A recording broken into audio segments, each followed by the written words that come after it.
अगर जितना ज़्यादा से ज़्यादा पास हुआ तो उतना लैग कम होगा और जो हमारा एडवांसर लगता है, एडवांसर लगाने की हमें ज़रूरत ही नहीं पड़ेगी। तो अगर भाई वहाँ कोई दिक्कत आती है, किसी तरह की मिक्सिंग हो जाती है, तब आप क्या करेंगे? इंजन की तो लंका लगेगी ना। तो आपको मैं बता दूं, कंपनी फिटेड में भी फिल्टर आता है, कंपनी साथ में देती है, क्योंकि भाई कंपनी ध्यान रखती है इन चीज़ों का। लेकिन आपको करना है फॉलो एसओपी जो कंपनीज ने बनाया है इंटरनेशनल लेवल पे। भाई जो सीएनजी फिटमेंट्स होती हैं उसका जो तरीका होता है, और उसका क्या, जहाँ पर भाई एल्यूमिनियम का आता है वहाँ पर क्या क्या किया जाता है पता है आपको? वहाँ पर भी भाई सीधा सीधा ड्रिल, उसमें होल मार दिया जाता है, ड्रिल मशीन चला दी जाती है। अब उसके चिप्स कहाँ जाते हैं? हेलो दोस्तों, मैं हूं आपका अपना संस्कारी सुमित। सीएनजी इंस्टॉलेशन में कुछ ऐसी छोटी छोटी कमियां रह जाती हैं या बाईपास कर दी जाती हैं, जिनकी वजह से आप परमानेंटली दिक्कतों का सामना करते रहोगे। आफ्टर मार्केट सीएनजी बुरी नहीं होती, लेकिन कुछ चीज़ें हैं जिनको बाईपास कर दिया जाता है टाइम बचाने के लिए, मेहनत बचाने के लिए, जिसकी वजह से आपको परमानेंट परेशानी भुगतनी पड़ जाती है। इस वीडियो में मैं ऐसी ही चीज़ों के बारे में बात करने वाला हूँ। दो बहुत इंपॉर्टेंट बातें हैं जो अगर आप ध्यान रख लेंगे या आप इंस्टॉल करवा लेंगे या वो तरीका आप अपना लेंगे, तो भाई पक्की बात है आपको किसी तरह की कोई परेशानी नहीं होगी, टेंशन नहीं लेने की ज़रूरत कोई भी। और हो सकता है, सबसे बड़ी चीज़, हो सकता है भाई एडवांसर भी ना लगवाना पड़े, ये भी ध्यान हो सकता है एडवांसर की भी ज़रूरत नहीं पड़े। तो सबसे पहली चीज़ आती है फ़िल्टर। अब फ़िल्टर का एडवांसर से कोई रिलेशन नहीं है, वो दूसरा जो पॉइंट है उसके बारे में आएगा। पहली बात आती है फ़िल्टर की। अब आपको पता है कि पेट्रोल इतना प्योर होता है, लेकिन फिर भी एक फ़िल्टर लगा दिया जाता है कि भगवान ना करे कहीं कुछ भी मिक्सिंग हो गई उसमें, तो फ़िल्टर में भाई वो जो गंदगी वगैरह है वो जम जाएगी और जो हमारा फ्यूल है वो आगे क्लीन फ्यूल, प्योर फ्यूल हमारे इंजन को मिलेगा। इसीलिए यही फ़िल्टर का काम होता है जनरली, और कोई काम नहीं होता। लेकिन तब का क्या, जब हम सीएनजी डलवा रहे हैं, सीएनजी भी एक फ्यूल है, वो भी भाई इंजन में जाएगा। इनलेट मैनिफोल्ड से जो वाल्व हैं, वाल्व के थ्रू जाएगा, इनलेट वाल्व के थ्रू। तो अगर भाई वहाँ कोई दिक्कत आती है, किसी तरह की मिक्सिंग हो जाती है, तब आप क्या करेंगे? इंजन की तो लंका लगेगी ना। उसी काम के लिए आता है सीएनजी फ़िल्टर। सीएनजी फ़िल्टर क्यों ज़रूरी हो जाता है वो आप सुनिए। जो भी हमारे पंप्स होते हैं, सीएनजी पंप्स, वहाँ पर आपने देखा होगा नोज़ल में दो पाइप होते हैं, एक ब्लैक कलर का, एक रेड कलर का। एक पाइप होता है गैस का और एक पाइप होता है एयर का। आपने देखा होगा बहुत बड़ा कंप्रेसर होता है, वो प्रेशर के थ्रू उस गैस को उसके अंदर डालता है, हमारे जो टैंक है उसके अंदर फोर्सफुली डाली जाती है। इसीलिए भाई हम प्रेशर देखते हैं कि कितना प्रेशर है, वो एक्चुअली उस कंप्रेसर का ही प्रेशर होता है। तो वही कंप्रेसर में ऑयल यूज़ होता है जो उसको वर्क कराता है। वो ऑयल कभी कभी सील्स कट जाती हैं और वो ऑयल उसमें लीक होने लगता है अंदर। अब जब लीक होगा तो भाई वो उसके थ्रू, पूरी लाइन के थ्रू आपकी गाड़ी में भी जाने लगेगा, टैंक में जाने लगेगा। ये चीज़ होती है। अब वो टैंक में आ जाएगा तो भाई वो कहाँ जाएगा? लाइन में धीरे धीरे, पहले लाइन को गंदा करेगा, धीरे धीरे आपका जो सीएनजी के कंपोनेंट्स हैं उनमें जाएगा। अब सीएनजी के कंपोनेंट में जाएगा तो सीएनजी के कंपोनेंट भी ख़राब होंगे, गंदे होंगे। वो ठीक है, वो चेंज हो सकते हैं, ज़्यादा बड़ा खर्चा नहीं आता। लेकिन अगर वो अंदर चले गए, हमारे इनलेट मैनिफोल्ड से इंजन के अंदर चले गए, तो भाई ऐसा मोटा फटका है फिर कोई नहीं बचा सकता। इसीलिए एक सीएनजी फ़िल्टर लगाया जाता है। छोटा सा होता है, ज़्यादा बड़ा नहीं होता। कई किट मैन्युफैक्चरर हैं जो दे रहे हैं अभी, जैसे लोवेटो हुआ, वो साथ में देता है मेटल का इतना सा, वो लगा दिया जाता है जिससे कोई टेंशन नहीं रहती। और उसके अलावा बहुत सी किट्स हैं, जनरली लोवेटो ही दे रही है, और कोई तो दे नहीं रही मेरी नॉलेज में। आपको पता है तो बताइए। अब अगर आप लोवेटो नहीं लगवा रहे हैं तो भाई बाकी किट्स का क्या, सेफ्टी का क्या? तो आपको मैं बता दूं, कंपनी फिटेड में भी फ़िल्टर आता है, कंपनी साथ में देती है, क्योंकि भाई कंपनी ध्यान रखती है इन चीज़ों का। इसीलिए जैसे पेट्रोल के फ़िल्टर की एक टाइमिंग होती है कि इतने टाइम बाद चेंज करना है, वैसे ही उसमें भी टाइमिंग होती है, इतने टाइम बाद चेंज, वो भी चेंज होता है। तो आप एक चीज़ कर सकते हैं, आप वो फ़िल्टर मारुति के यहाँ से, मतलब मारुति के सर्विस सेंटर से, या जो भी स्टोर हो, आउटलेट हो, जहाँ जो स्पेयर पार्ट है वो मिल रहे हो, वो आप ले सकते हैं। 1000 या 1200 रुपये का आता है, छोटा सा फ़िल्टर होता है, वो आप लगवा लीजिए, बहुत सही रहेगा। एक टेंशन खत्म हो जाएगी कि हाँ, कुछ भी अगर मिक्सिंग होती है, भाई आप तो देख नहीं सकते ना क्या अंदर जा रहा है क्या नहीं, कुछ भी अगर मिक्सिंग होती है तो वो आपके इंजन के अंदर नहीं जाएगी, इतना तो हो जाएगा। बाकी कुछ चोक हो जाए यार, कुछ भी हो जाए, 20-30 हज़ार किलोमीटर पे वो चेंज करवा लो। अगर वो फ़िल्टर भी चोक हो जाता है, वो चेंज करवा लो, बहुत सही हो जाएगा, कोई दिक्कत नहीं है, परफॉर्मेंस भी अच्छी रहेगी।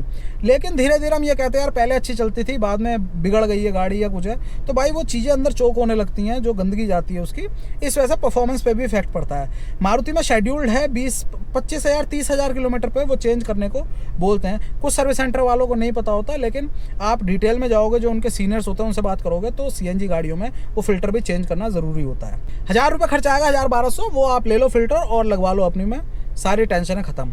ये हो गया पहला पॉइंट। अब आ जाता है दूसरा पॉइंट। दूसरा पॉइंट क्या है? आपको पता है जब आप सीएनजी का इंस्टॉलेशन करवाते हैं तो एक तो आपके इंजेक्टर जो पेट्रोल के थे वो लगे ही हुए थे, लेकिन उसके बाद जो दूसरे सीएनजी के अलग से रेल लगाई जाती है, इंजेक्टर रेल, और उस इंजेक्टर रेल के थ्रू जो हमारी सीएनजी जाती है वो जाती है इनलेट मैनिफोल्ड में। इनलेट मैनिफोल्ड से ही इंजन में जाती है। अब मेन पॉइंट आता है इनलेट मैनिफोल्ड में जो हमारे 3 सिलेंडर या 4 सिलेंडर जो भी हैं, मैनिफोल्ड में जब कनेक्शन किए जाते हैं तो उसका एसओपी क्या है, स्टैंडर्ड ऑपरेशन जो हमारा प्रोसीजर होता है वो है क्या। आपने देखा होगा जो आयरन होती है, काइया जिसे बोलते हैं, सोल्डरिंग आयरन, उसे गर्म किया, उसे लगा दिया और छेद हो गया, वहाँ पर कस दिया, यही जनरली होता है। लेकिन आपको करना है फॉलो एसओपी जो कंपनीज ने बनाया है इंटरनेशनल लेवल पे भाई। जो सीएनजी फिटमेंट्स होती हैं उसका जो तरीका होता है, और उसी पे भाई ये भी तो किट इंटरनेशनली हैं, इटली वगैरह की किट्स है, तो आपको वही तरीका फॉलो करना है जो वो बताते हैं। अब वो तरीका क्या होता है मैं आपको बोनट खोल के दिखाता हूँ। अब आपको दिख रहा होगा ये जो हमारा है यहाँ से, ये है इनलेट मैनिफोल्ड, यहाँ आपको अंदर दिख रहा होगा। अब इंजन में जहाँ जुड़ा हुआ है वो, ठीक, वहाँ से और जितनी दूरी पे हमारे इंजेक्टर हैं वो लगेंगे। अब यहाँ से देखो जगह नहीं बन पा रही तो क्या किया जाएगा, यहाँ ऐसे हाथ घुसेड़ के लगा दिया जाएगा इस जगह, ठीक, और फिर बीच वाले में भी तिरछा करके कहीं लगा दिया जाएगा हैं, और इस साइड से इधर कहीं ऐसे लगा दिया जाएगा, क्योंकि जगह यहीं बन रही है, बिना खोले जो किया जाएगा ऐसा। अब इसके और इसके बीच में आप गैप देखो कितना ज़्यादा हो गया, आप देख रहे हो, कम से कम नहीं तो 4 से 5 इंच का गैप है, और ये बहुत बड़ा गैप है, ये होना नहीं चाहिए। जो हमारा इंजेक्टर हैं वो इतना पास से पास वो कनेक्ट होने चाहिए। जो हमारा ये यहाँ पर आप देख रहे हो, ये हमारा लास्ट पॉइंट है, ये हमारे बोल्ट लगे हुए हैं, मैनिफोल्ड यहाँ से इंजन में कनेक्ट है। अब वो जितना पास हो उतना अच्छा है, अगर जितना ज़्यादा से ज़्यादा पास हुआ तो उतना लैग कम होगा, और जो हमारा एडवांसर लगता है, एडवांसर लगाने की हमें ज़रूरत ही नहीं पड़ेगी। ये आप देखो, यहाँ से ध्यान से दिखाता हूँ, ये देखो कितना गैप है इसके बीच में, ये यहाँ से यहाँ लगेगा तो यहाँ पर लगा दिया जाएगा, और जाना वहाँ पर है, देखो गैस को वहाँ से एंट्री होगी, और कितना गैप हो गया इन दोनों के बीच में। यही चीज़ नहीं होनी चाहिए। और इसके अलावा बहुत छोटी सी चीज़ है, वो भी मैटर करती है, जो यहाँ पर लगने का एंगल है, जो ड्रिल होने का, बोर होने का एंगल होता है, वो भी बहुत मैटर करता है। अब ये तो हमारे प्लास्टिक्स के होते हैं तो ज़्यादा दिक्कत नहीं होती, सीधा जो काइया है उसको गर्म किया और यहाँ पर छेद कर दिया। अब जो हमारी नोज़ल लग रही हैं इनलेट मैनिफोल्ड में, उनका एंगल बहुत बड़ा मैटर करता है, बहुत ज़्यादा मैटर करता है। जो एसओपी है, स्टैंडर्ड प्रोसीजर है, वो ये है कि पूरा का पूरा मैनिफोल्ड खुले, उसके बाद नपे जो डिस्टेंस है तीनों में या चारों में, अगर 4 सिलेंडर है तो 4 होंगे और 3 सिलेंडर है तो 3 होंगे, जहाँ से वो इंजन में कनेक्ट हो रहा है वहाँ से डिस्टेंस नापा जाए, जितना ज़्यादा पास हो उतना पास करे, आधा इंच इतना या इतना 1 इंच मैक्सिमम इतना वहाँ से डिस्टेंस रखा जाए, और वहाँ पर एक एंगल पे ड्रिल किया जाए, ड्रिल किया जाता है, ये ध्यान रखना, ड्रिल किया जाए एक एंगल से। अब एक एंगल से ड्रिल होगा और एक डिस्टेंस पे होगा तो क्या होगा, जो सब में गैस है सब में बराबर गैस जाएगी, एक टाइमिंग से जाएगी, किसी की भी अलग अलग नहीं होगी। और एक रीज़न बहुत बड़ा ये भी है जो हमारे सही एंगल पे और एक डिस्टेंस पे लगाने का नोज़ल को, कि जो पाइप्स हैं जो इंजेक्टर रेल से फिर नोज़ल की तरफ आते हो, पाइप्स की भी लेंथ बिल्कुल बराबर होनी चाहिए। जब हमारे इनलेट मैनिफोल्ड पे बराबर डिस्टेंस पे वो लगे हैं नोज़ल, तो ऑब्वियस सी बात है जो हमारी रेल है, रेल तक पाइप भी बराबर बिल्कुल इक्वली वो होना चाहिए, जिससे गैस जब निकले तो तीनों में एक टाइम पर आए, किसी में भी लैग ना हो, कोई देर में पहुंच रही कोई जल्दी, ऐसा ना हो। अगर एंगल भी चेंज हो गया तब भी आप देखो, जिसका एंगल तिरछा होगा वो सीधे अंदर जाएगी, जिसका एंगल ऐसा होगा ज़्यादा अंदर की तरफ नहीं होगा वो नीचे की तरफ टकराएगी, उसको थोड़ा सा टाइम ज़्यादा लगे, वो थोड़ा सा टाइम ही बहुत बड़ा खेल जाता है जो टाइमिंग है उसमें। और उसके अलावा एक और चीज़, यहाँ तो हमारा प्लास्टिक का था, जनरल गाड़ियों में प्लास्टिक आ रही है, लेकिन उसका क्या, जहाँ पर भाई एल्यूमिनियम का आता है वहाँ पर क्या किया जाता है पता है आपको, वहाँ पर भी भाई सीधा ड्रिल, उसमें होल मार दिया जाता है, ड्रिल मशीन चला दी जाती है। अब उसके चिप्स कहाँ जाते हैं, चिप्स चले जाते हैं अंदर। समझ रहे हो आप कितना बड़ा खतरा है।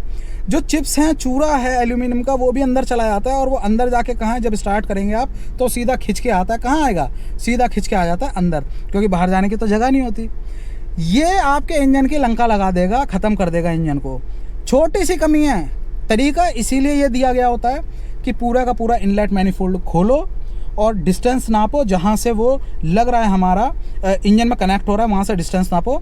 एक ही एंगल से ड्रिल करो, गरम काइया नहीं, क्योंकि काइया भी गरम करके लगाते हैं तो भाई ऊपर की तरफ जो हमने लगाया तो ऊपर की तरफ वाला जल के तो ऊपर आ गया, लेकिन जो अंदर जा रहा है, अंदर को घुस रहा है, अगर वहाँ से भी थोड़ा सा टुकड़ा जल के अंदर गिरा प्लास्टिक का तो वो कहाँ, वो भी तो अंदर सक हो जाएगा।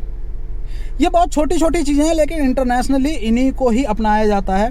तरीका यही होता है, एडवांसर की ज़रूरत नहीं पड़ती, बाहर एडवांसर वगैरह कुछ नहीं होते। ये चीज़ आप देखो, वो क्यों नहीं होते, क्योंकि तरीका इस तरीके का होता है। जो इंस्टॉलेशन है SOP पूरी फॉलो की जाती है, पूरा ट्रेनिंग होती है और उसी के अकॉर्डिंग काम किया जाता है। ज़रूरी नहीं है कि जल्दीबाजी में यानी टाइम ही कम लगता है तो जल्दीबाजी तो वही हुई और उसके चक्कर में बिना खोले कर दिया जाए, ऐसा ना करवाएं। आपकी जिम्मेदारी है, गाड़ी भाई आपकी है। 1000 रुपये फालतू दे दो यार, टाइम ज़्यादा लग रहा है, कोई बात नहीं, आप 1000 रुपये फालतू दे दो। मैं ये नहीं कह रहा उसी पैसों में करवाओ, पैसे फालतू दे दो, लेकिन जब इतना बड़ा खर्चा कर रहे हो तो वो जो तरीके हैं उसे आप फॉलो करो। एडवांसर की भी नीड नहीं पड़ेगी, बिल्कुल सही से बहुत बढ़िया ट्यूनिंग हो जाएगी। कभी ये दिक्कत नहीं आएगी कि मिसिंग हो रही है या जर्क जैसे आ रहे हैं, तो वो दिक्कत कभी नहीं होगी। और जिनके पास भी भाई इको है, ओमनी है और सेंट्रो वगैरह है, तो इनमें सब मेटल एल्यूमिनियम का ही आता है इनलेट मैनिफोल्ड, उसका ध्यान रखना। कभी भी सीधा खोलते उनके लिए तो बहुत भाई बवाल हो जाएगा।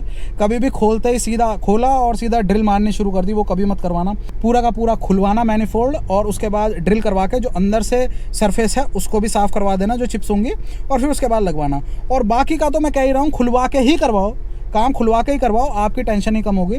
और तरीका यही है, इंटरनेशनली एक्लेम्ड जो है। तो इतनी सी चीज़ का आपको ध्यान रखना है और आपके हाथ में है भाई। हमारा काम है आपको बताना किस तरह से आपकी इंस्टॉलेशन अच्छी हो सकती है, गाड़ी अच्छे से चल सकती है। बाकी सब आपके हाथ में है। कितना भी कहा जाए कि अगर छोटा बड़ा हो जाए कोई बात नहीं, टेढ़ा तिरछा हो जाए कोई बात नहीं, कैलिब्रेशन से हो जाता है, सही सेटिंग करने में सही हो जाता है, ऐसा कुछ नहीं होता। जो तरीका है उसे फॉलो करो, बहुत बढ़िया तरीके से होगा। पैसे फालतू दे दो यार, 1000 1200 1500 कोई बड़ी बात नहीं है, लेकिन काम उसी तरीके से करवाओ जो उसका तरीका बताया गया है, लिखा गया है। अगर आपको वीडियो अच्छा लगा हो, नॉलेज अच्छी लगी तो प्लीज़ लाइक करना, वीडियो को शेयर करना अपने दोस्तों के साथ, सब्सक्राइब कर लेना संस्कारी सुमित चैनल को। जय हिंद।